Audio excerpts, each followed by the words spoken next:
Assalamualaikum warahmatullahi wabarakatuh. Mga minamahal kong kapatid sa pananampalatayang Islam, alam po natin na ang pagdiriwang sa kaarawan ng ating mahal na propeta Muhammad sallallahu alaihi wasallam ay hindi ito ginawa ng ating mahal na propeta Muhammad sallallahu alaihi wasallam at hindi rin niya ito ipinag-utos.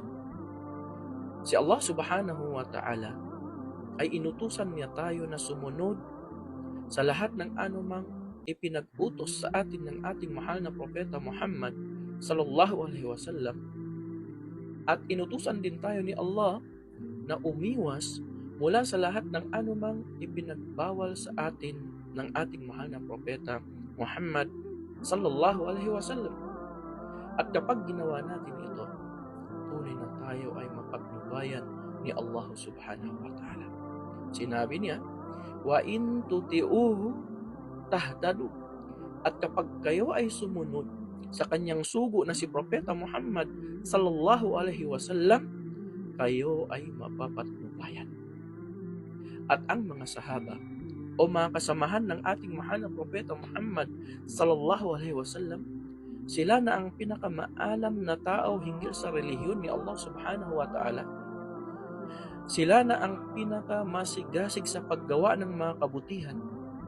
Sila na ang pinakamay matinding pagmamahal sa ating mahal na propeta Muhammad sallallahu alaihi wasallam, at sila rin ang pinakamatibay na humahawak sa sunna o tradisyon ng ating mahal na propeta Muhammad sallallahu alaihi wasallam, subalit hindi sila nagdiriwang sa kaarawan ng ating mahal na propeta Muhammad sallallahu alaihi wasallam.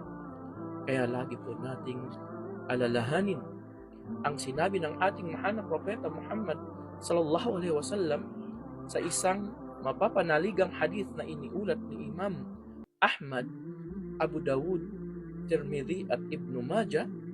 Sinabi ng ating mahal na propeta Muhammad sallallahu alaihi wasallam, wa iyyakum wa muhdatsatil umur. Iwasan ninyo ang mga bagong bagay sa relihiyon, fa inna kulla muhdatsatin bid'ah, sapagkat ang bawat bagong pagdaragdag ay pagbabago, wa kullu bid'atin balala, at ang bawat pagbabago ay kalikawan.